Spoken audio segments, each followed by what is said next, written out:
Warren Buffett's $100 billion brain hack. The psychology behind his returns. At age 19, Warren Buffett cracked a psychological code that would make him $100 billion. But the secret wasn't in the numbers. It was in rewiring his brain to think differently about everything. Most people study what Buffett bought. They analyze his stock picks, memorize his quotes, copy his moves. But they're missing the real secret. Neuroscience reveals Buffett's advantage lies in how he thinks. 4 specific mental frameworks that override the psychological traps destroying everyone else. Quick test.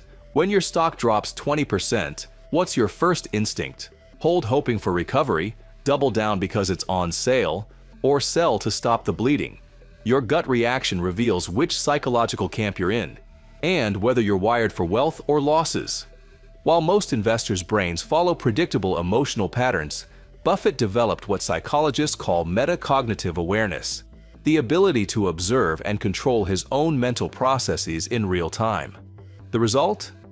Over 58 years, Berkshire returned 19.8% annually, while the S&P managed 9.9%, a difference worth over $500 billion. Today, we'll decode these 4 mental models that separate Buffett from everyone else. This isn't motivation, it's neuroscience. And by the end, you'll understand how to immunize your mind against the psychological forces that destroy wealth. The Inner Scorecard. Breaking free from the herd. Let's start with a story that changed everything. Young Warren Buffett is at a cocktail party in Omaha, 1957. Everyone's talking about the latest hot stock. The excitement is infectious. His brain, like every human brain, releases dopamine at the thought of joining the crowd. But Buffett does something different. He rates the quality of his investment process, not whether others approve. This is his first framework. The Inner Scorecard. Brain scans reveal we're literally addicted to social approval. It triggers the same dopamine pathways as cocaine. In markets, this creates dangerous herd behavior. When everyone's buying, our brains scream, "Join them!" even when logic suggests otherwise. Buffett trained himself to ignore market opinion entirely. His early letters show him celebrating when his stocks fell, allowing him to buy more. When he bought Coca-Cola in 1988, analysts called it overpriced. He ignored them. Today, it's worth $25 billion. Here's the thing about social validation. It feels like safety, but it's financial suicide. Today's traders face even more external pressure. Social media creates addictive validation cycles that destroy independent thinking. You can build this same inner scorecard system. Start simple. Rate your decisions on process quality, not outcomes. Good process with bad luck beats good luck with bad process. Train social proof resistance. Read market opinions after forming your own view, not before. Studies show traders using internal scorecards improve consistency by 35% within 6 months. Buffett's biggest wins came when he disagreed with everyone else. The Inner Scorecard makes this psychologically possible. Circle of Competence. The power of knowing what you don't know. Here's where Buffett gets counterintuitive. In 1999, at the height of the dot-com boom, everyone's getting rich on tech stocks. Buffett is sitting it out. People call him outdated, a dinosaur. His response? I don't understand technology businesses well enough. This is his second framework, the Circle of Competence. Most traders suffer from the Dunning-Kruger effect. The less we know, the more confident we become. Research shows we systematically overestimate our expertise by 200 to 400% in complex domains like markets. Buffett famously avoided technology for decades, not because tech was bad, but because he didn't understand it deeply enough. True competence requires brutal honesty about what you actually understand versus what you think you understand. Think about it. Genuine expertise in any domain requires years of deliberate practice, not casual observation. When Buffett finally bought Apple in 2016, he'd redefined it from tech company to consumer brand within his competence circle. Here's the scary part. Today's markets evolve faster than ever. Crypto, AI, SPACs, new sectors emerge monthly. The temptation to jump into everything is overwhelming, but beware false competence signals. Reading about semiconductors doesn't make you a semiconductor expert. Test your calibration.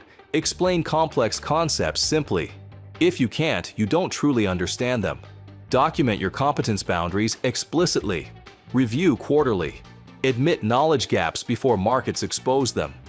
Studies show investors staying within defined competence circles outperform by 15 to 25% annually. The key: know what you must understand personally versus what you can reliably outsource to others. Temperament, the billion-dollar difference. December 2008. The world's financial system is collapsing.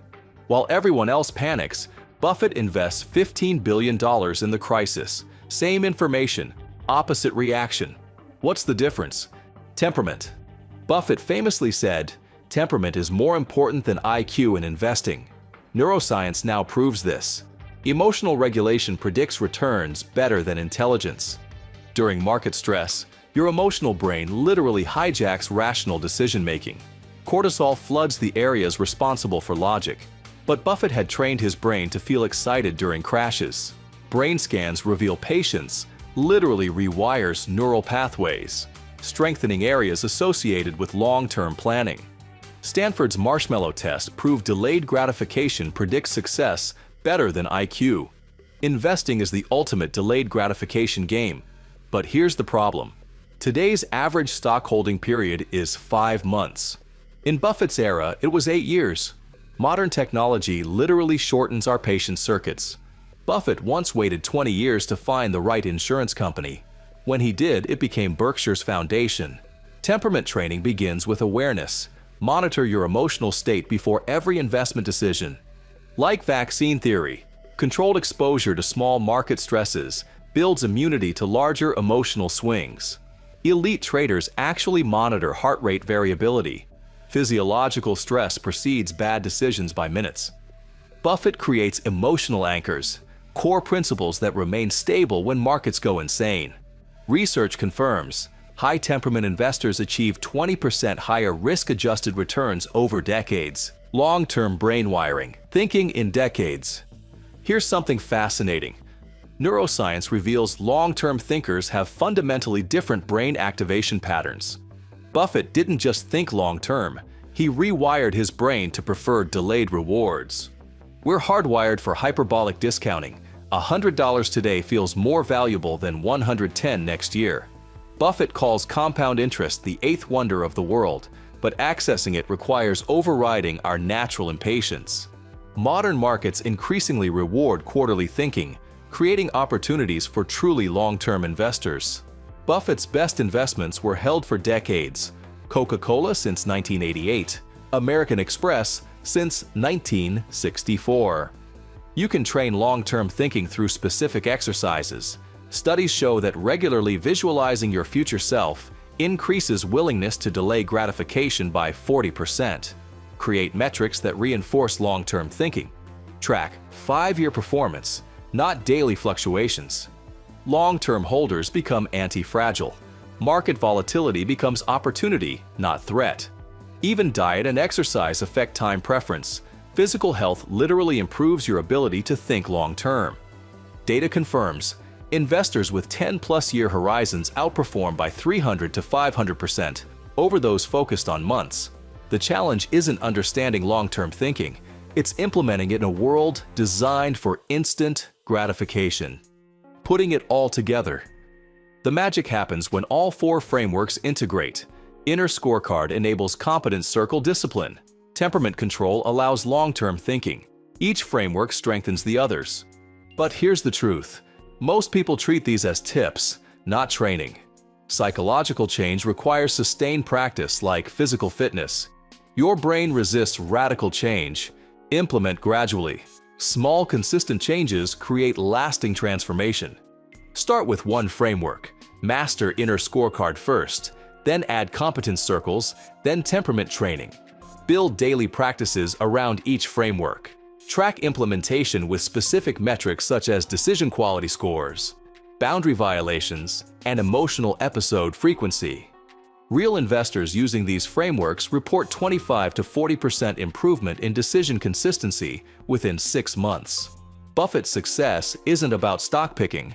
It's about psychological architecture that enables rational decisions under pressure. You have the same brain hardware as Buffett. The difference is in how you train it. Buffett's $100 billion advantage wasn't superior analysis, it was superior psychology. These 4 frameworks can rewire your brain for the same rational clarity that built the world's greatest fortune. Remember, Inner Scorecard for independence, Competence circles for humility, Temperament for stability, and long-term wiring for patience. The market doesn't care what school you went to or how smart you think you are. It only rewards those who master their own psychology. Start today. Before your next investment decision, ask which scorecard you're using, external or internal. What's your biggest psychological challenge in investing? Drop it in the comments. We've all fought these battles. If this opened your eyes to the psychology behind the returns, hit subscribe. At Behavioral Alpha, we decode the mental models that separate winners from losers. Next time, how George Soros uses reflexivity theory to predict market psychology, and how you can too.